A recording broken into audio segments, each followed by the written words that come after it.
Welcome to the Advanced Geekery Project Lab, where I'm testing 3D printers for your entertainment and edification. Today we're looking at the Anycubic Kobra X, a compact, four-colored bed slinger that, surprisingly, just works.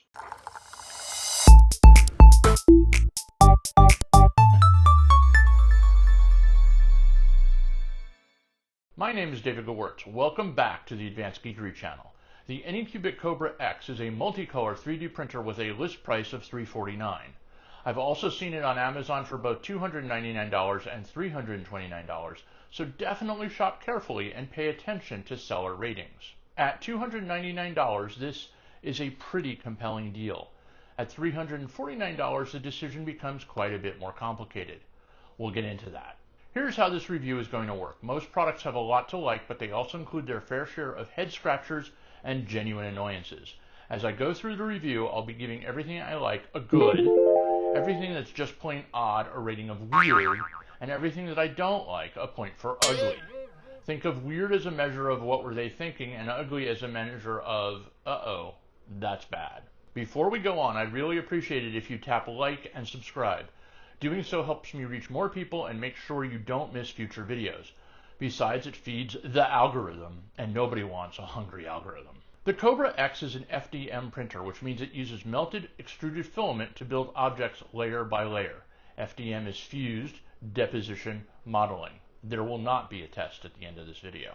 It is a bed slinger with a 260 by 260 by 260 millimeter build volume.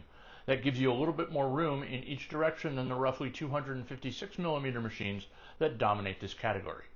Anycubic claims twice the speed and twice the material savings, although claims like those depend heavily on what machine, process, and print settings you're comparing against. I'll tell you this, I wouldn't buy this machine due to speed claims, but there are other factors worthy of consideration. What matters more, for example, is how this printer handles multiple filaments. Unlike the Kobra 3 and Kobra S1, the Kobra X doesn't come with a separate ACE device that holds filament. Instead, it switches between filaments directly above the printhead. Anycubic calls this the ACE Gen 2 internal switching process. That's this thing over here. There are some real advantages to this design. Because the switching mechanism is close to the tool head, the printer doesn't have to retract filament through a long external path every time it changes colors. That can make color changes faster and reduce the amount of wasted filament. As delivered, the Kobra X supports loading 4 filaments at once. Anycubic says it can be expanded to as many as 19 colors by connecting separate purchased ACE units. I didn't test that expanded configuration, so I can't tell you what it does to workflow or reliability. The top-mounted filament system also means there's no separate filament box sitting next to the printer. The spools mount on top of the machine.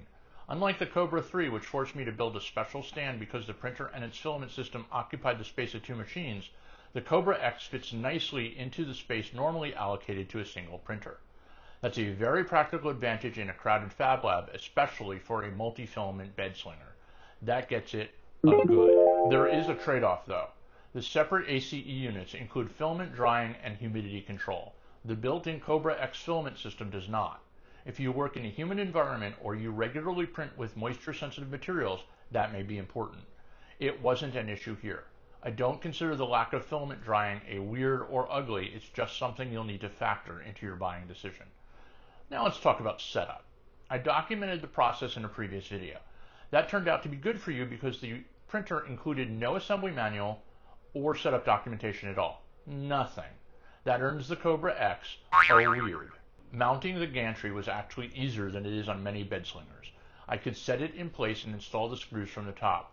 With a lot of bed slingers, you have to balance the gantry, support the printer, find the screw holes from underneath, and somehow keep everything aligned while tightening it down. Anycubic's gantry mounting approach was much easier and safer. That gets a good. Cable wiring was another matter. Some cables had to be connected from underneath the printer. Because there was no documentation showing where everything went, the process was harder than it needed to be and left more room for installation errors. Ugly. Installing the top-mounted filament holders should have been easy. It wasn't. Getting the mounting brackets to close properly became a righteous fight. I eventually had to use clamps to force them into place. There may have been a simpler method, but did I mention there was no setup documentation? The filament holder installation gets them ugly. Once the printer was assembled though, the experience changed dramatically. I powered it on, completed the basic setup, and started printing. There was no elaborate calibration ritual and no extended troubleshooting session. It just printed. That earns it a good. Loading the filament is workable, but it's ungainly. You have to insert the filament from above and slightly behind the printer. Then you grip it, feed it, grip it again, feed it again, and keep repeating that process until the filament finally reaches the printhead. It works, but it's awkward and tedious. That's what's so weird. Getting the filament to register in the Gen 2 switching mechanism is also uncomfortable. You push the filament in until it appears to stop, but the filament number on the printhead doesn't change, so you push harder. Then you push even harder. Eventually the sensor registers the filament and the feeder kicks in, but the process feels less like loading filament and more like forcing a component past the point where you're worried you might damage it. It worked every time I tried it, but the user experience gets another weird. Anycubic includes what it calls AI detection, although I haven't seen it do anything noticeable. That doesn't necessarily mean it isn't operating in the background, it just means I didn't observe a situation where it clearly identified or prevented a problem. The printer's Wi-Fi functionality, on the other hand, worked very well. I was able to connect the printer, send jobs remotely, and use the network feature without fighting the connection. Wi-Fi on the Kobra X, it's a good. Anycubic Slicer Next has also reached an important milestone. It also works. After my experiences reviewing the slicer last year for the Kobra 3 and the Kobra S1, I'm happy to report that Anycubic Slicer is now fully functional. It connects to the printers, sends files properly, and generally stays out of the way. Anycubic Next, which is what the company calls its current slicer, is another Orca-based slicer, which is fine. Orca provides a solid foundation, and Anycubic's implementation now appears to be doing all the basic things it needs to do. No muss, no fuss. That gets a good. The built-in camera is much less successful. Its placement means that a large part of the image is occupied by the side of the printer. The actual print is difficult to see even with the room lights on. With the room lights off and using the printer's built-in illumination, it's worse. Visibility is poor. A printer camera should let you quickly determine whether a print is progressing normally or turning into a plate full of spaghetti. This camera makes that much harder than it should be. Ugly. And then there's the poop. Poop is the term makers apply to the plastic waste that a multicolor printer produces when it purges one filament before switching to another. From now on, any multicolor printer that doesn't include a poop bin or some other effective way to manage that waste gets an immediate ugly. The Kobra X does not include a proper waste management solution, so that's one ugly. But the Kobra X earns a second ugly because it ejects the waste with enough force that the poop can hit the wall of the poop bin, ricochet out, and scatter across the Fab Lab floor. I had a poop bin positioned next to the printer. For smaller prints, it should have been adequate. Instead, the printer managed to distribute bits of plastic around the room. It was an unpleasant mess. That's not a print quality problem, but it's a definite annoyance problem. Anyone buying this printer should plan on building or printing a larger waste container with high walls and enough depth to stop the ejected projectiles.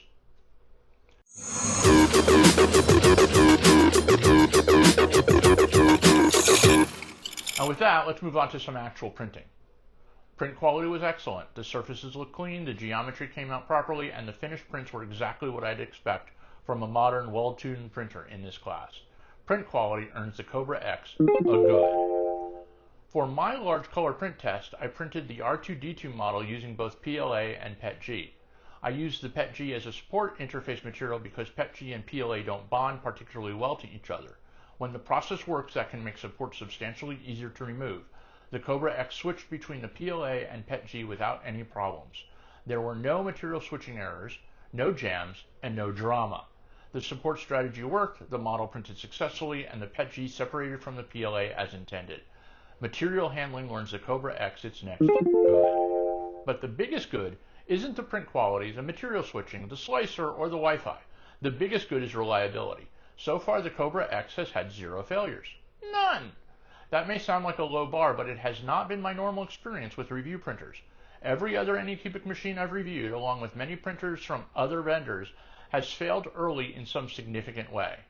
I've replaced motherboards, rebuilt drive systems, swapped components, and disassembled machines to bare metal and built them back up just to get them running again. The Kobra X needed none of that. I assembled it, loaded filament, and it printed. It's kept printing. No motherboard replacement, no drive system rebuild, no major teardown, no emergency shipment and 3 months wait for replacement parts. It just worked. Just working earns the Kobra X its biggest good of the entire review. Reliability matters more than a long specifications list. A machine with impressive features isn't useful if you can't trust it to complete a job. The Kobra X has awkward filament loading. It has a poor camera. Its waste management is messy. Its setup documentation is essentially non-existent. But once I got past the setup and started printing, the machine behaved like a tool rather than a repair project. That matters.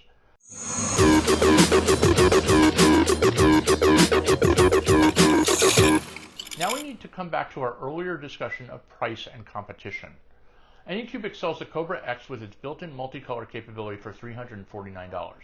I've seen Amazon listings at $299 and $329. Again, check the seller, check the listing details, and make sure you know exactly what you're buying. At around $379, Anycubic also offers the Kobra 4 combo with an Ace 2. The Kobra 3 combo has been available for around $329 with an Ace Pro. And then there's the Bambu Lab A1 combo, which has been available at around $379 with the AMS Lite. The AMS Lite sits beside the printer, over here, and takes up additional space, although you can print a mount that positions it above the machine.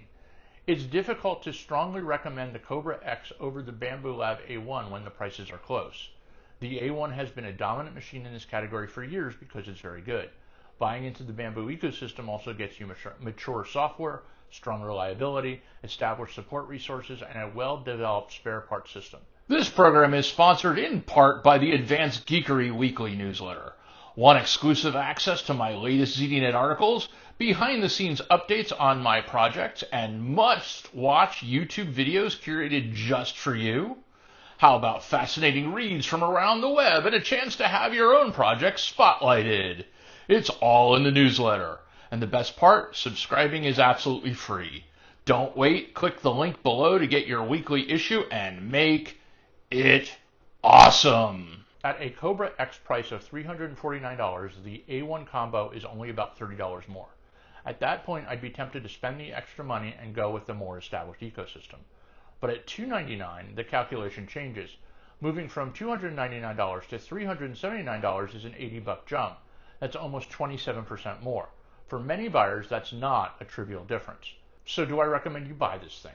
At $299, yes. At that price, the Kobra X is a good deal. The slicer works, the Wi-Fi works, the prints look great, the multicolor and mixed material switching worked in my testing, and most importantly, the printer has been reliable. If you have to pay $349 for the Kobra X, I'd think much harder about buying the Bambu Lab A1 combo instead. The Kobra X makes the most sense for someone who wants compact 4-color printing, doesn't want a separate filament system occupying another machine location, and finds it at a meaningful discount compared to the A1 combo. It makes less sense for someone working in a humid environment who needs active filament drying. In that situation, I'd either choose a different model that includes a dryer or add a separately purchased ACE unit to the Kobra X.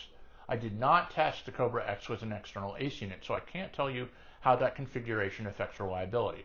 Based on my experience with earlier ACE systems, adding more mechanisms and a longer filament path may introduce opportunities for trouble. As tested, the Kobra X is a flawed but successful printer. The setup documentation is missing. The spool holder installation was unnecessarily difficult. Loading filament is awkward. The camera is poor, and the machine launches plastic waste across the Fab Lab with surprising enthusiasm. But it also produced excellent prints, switched cleanly between PLA and PETG, connected reliably over Wi-Fi, worked properly with the Anycubic Slicer Next, and completed every print without a machine failure. At $299, the results outweigh the annoyances. The Kobra X is not the most polished multicolor printer in its category, but this particular machine proved that it could be trusted to do real work. Would you choose the compact and less expensive Kobra X, or spend more for the Bambu Lab A1 and its more established ecosystem? Let us know in the comments below. My name is David Gewirtz. Go out there and make it awesome.